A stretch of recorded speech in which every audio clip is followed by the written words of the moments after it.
If you haven't seen the previous video in this series, click that link in the description below.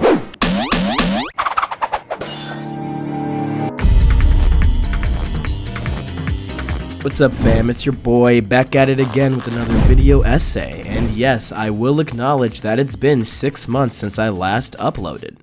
Moving on, in this video we are doing something different, new, fresh even. We're long past the era of me talking about politics or our social climate or online interactions. Today we break that pattern and instead deconstruct something completely separate from all of that. Misinformation. But wait, there's more. I'm not just deconstructing misinfo, I'm proposing some goddamn solutions. One man, one person, single-handedly stop one of the most dangerous phenomena in our culture. Let's finish setting the stage and find out.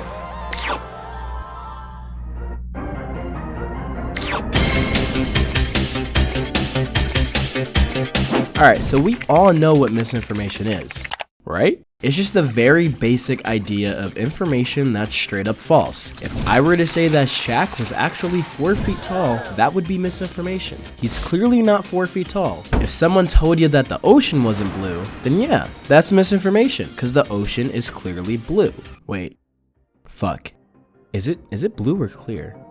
Is the ocean red? What? Anyways, determining what is misinformation isn't as simple as this statement is objectively true or false. Well, actually it is, but that's not a simple thing to do. Is it misinformation when we tell first graders that the ocean is blue? Yeah, it technically is, but does it matter? Not in the slightest. This is why the basic information that is false definition doesn't do this phenomenon justice. The type of misinformation that's currently speedrunning society into a hellscape isn't only false, it's deliberate, it's destructive, and it's very annoying.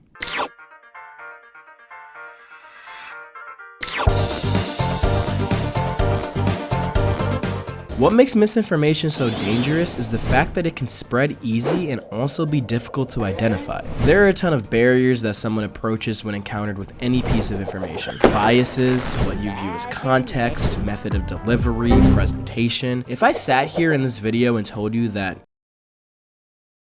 Michael B. Jordan was Australian, there'd be a wide variety of initial responses to that. Some people would hear that, not really care, and accept that as fact. Some might look it up and realize that I'm full of shit. Others would look into the comments and see me get called a piece of shit. But there would be a decent amount of people who leave my video believing that Michael B. Jordan is Australian. Most people will hear about something like that online and assume it's true, especially if it's coming from a source they trust. You really think someone would do that? Just go on the internet and tell lies?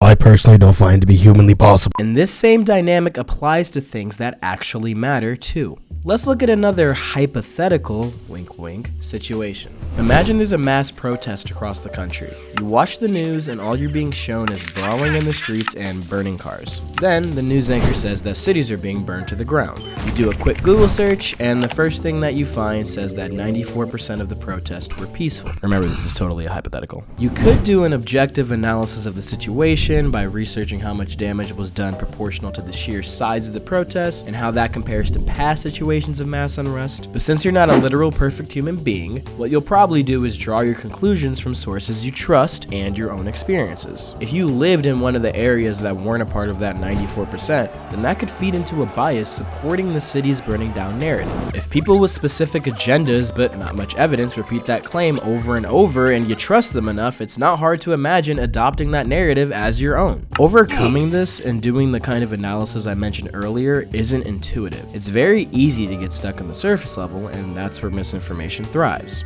So what do? We dig deeper and we make it intuitive.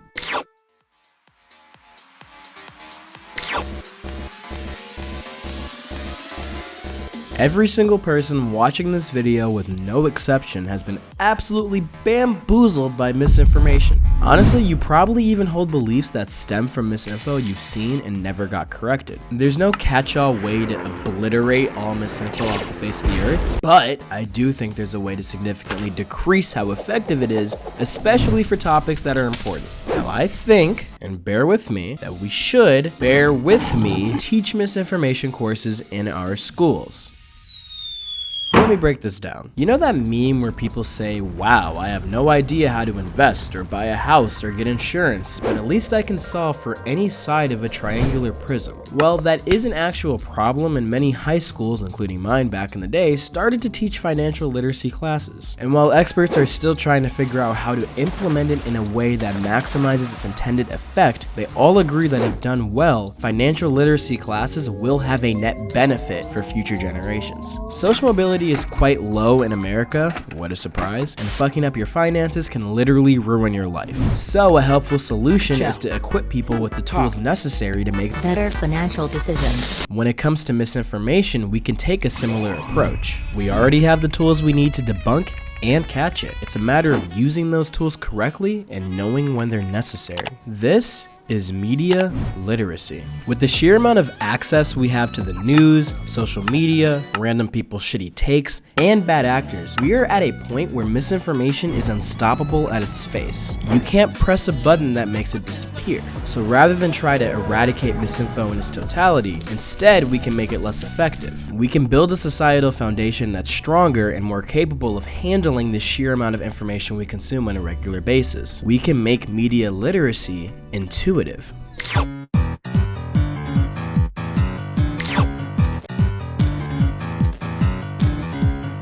Okay, so it's time to deconstruct exactly how this course I have in mind would work. It's time to craft a lesson plan. Keep in mind, I'm not a professor, and this isn't going to be the most professional and thorough way of describing a hypothetical class. So first, we need to establish grade level and time frame. A majority of teens get their news from social media, and social media sites all have a 13-year-old rule, so I think this being a freshman/sophomore high school level course sounds good. In terms of time frame, in trying to implement financial literacy courses into schools, experts found that cramming all of that information into a month-long course put the students through literal hell and didn't lead to any good outcomes. So, since a semester is generally 15 weeks, I'd make this a semester-long course. Next, I handcrafted a very, very, very rough list of learning objectives. These are the skills I'm shooting for my students to pick up from the course. 1. Students can effectively analyze various media sources. 2. Students have a comprehensive understanding of biases and how that plays into the media we consume. 3. Students have a comprehensive understanding of rhetorical analysis. 4. Ability to efficiently identify misinformation. And 5. Students can answer the question, what makes a contemporary source trustworthy? I specify contemporary sources because the class will focus on near-present and present events. This isn't a historically focused class. Oh god, how'd I go from playing Smash and talking shit to drafting lesson plans? Anyways, that's what I propose as a certified cash money way of taking on the misinformation crisis. Alright, so it looks like we're done here. Why is there still time left of the video? Did you really think I could get through this video without making it as controversial as humanly possible? No.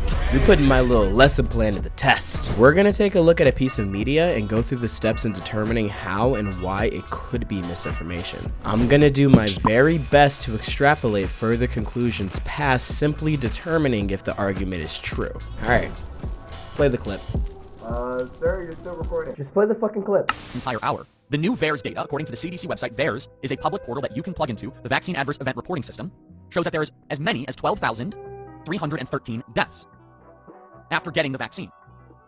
We've also gone into detail about how the VAERS and the FDA, according to the study of the Electronic Support for Public Health Vaccine Adverse Event Reporting System, shows that it really might only reflect 1%. So, if VAERS is off by 99%, that would mean 1.2 million people died after getting the vaccine.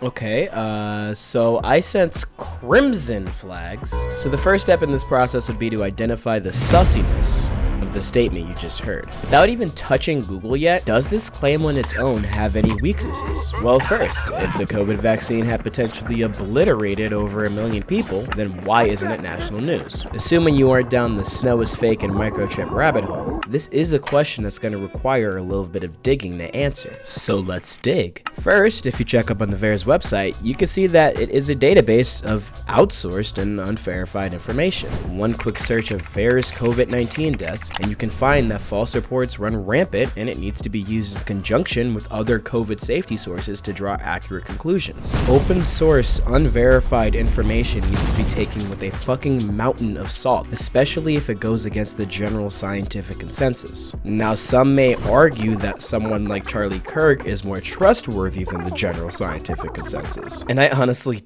don't know what to say to that. So we've successfully identified this statement as misinformation, but why would Charlie Kirk spread misinformation? The very first thought that should come to mind would be to identify his bias. So quick Google search and boom! He's a self-proclaimed conservative activist and radio talk show host. We all know that a common conservative talking point has been to go against the general scientific consensus on the COVID vaccine. So it's unsurprising that a conservative activist would mislead his audience into being more vaccine hesitant. Moving even further, with a quick look at his rhetoric, he does some high-level mental gymnastics to reach his 1.2 million figure. He quite literally said, assuming that the 12,000 unverified reports of vaccine deaths are true, if this number is actually only 1% of the real number because of the error margin, then that means 1.2 million could have died from the vaccine. Then talked about it as if this was a legitimate argument. It's sus, it's inaccurate, and figuring that out was not hard. His rhetoric allows him to jump to irrational conclusions without sounding irrational, which is why it's important to be able to pick that shit apart. So, would Charlie Kirk be a trustworthy source with vaccine-related information? Nope.